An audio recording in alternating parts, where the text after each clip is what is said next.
Brilliance Audio presents Total Alignment, Tools and Tactics for Streamlining Your Organization by Riaz Khadem and Linda Khadem, performed by Scott Merriman.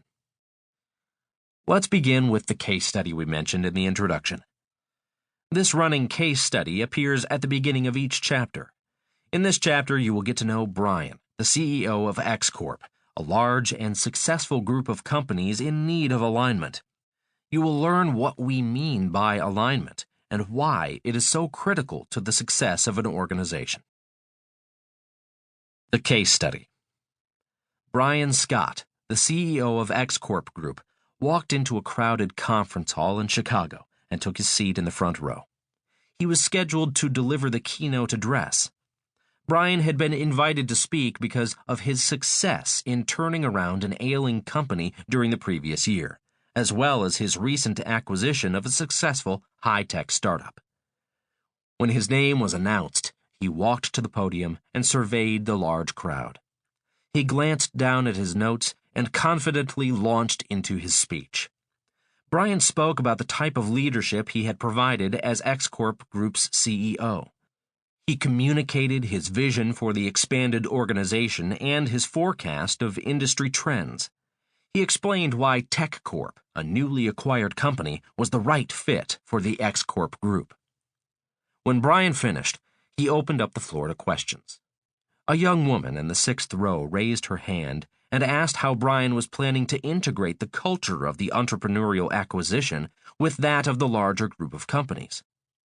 "Great question," Brian replied. It was a good question and was right on point. Brian knew he had taken on some risk by acquiring a startup with a distinct culture, but it was a calculated risk with the potential of phenomenal returns. As Brian answered the woman with an optimistic explanation, his eyes fell upon a familiar face a few rows behind her. He was happy to recognize Mark Wesley. Mark had been a trusted advisor to Brian when he had first become the CEO of X Corp and was struggling to turn the company around.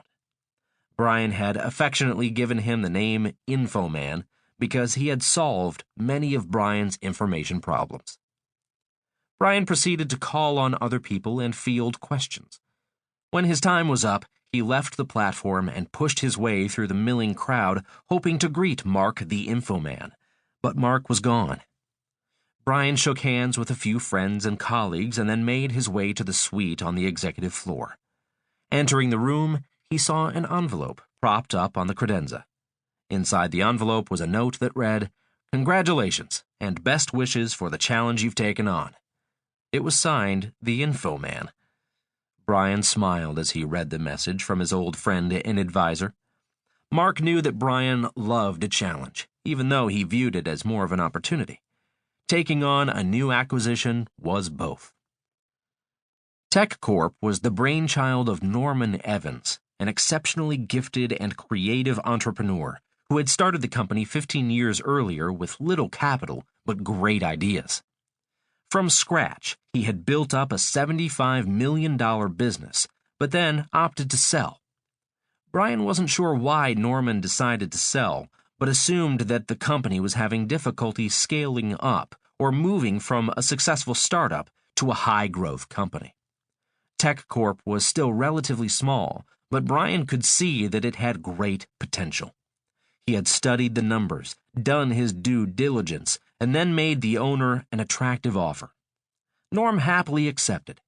Brian was hoping that this startup would become a source of research and development, R&D, for X Corp, and that it would complement X Corp Group's other products and services. Brian was right.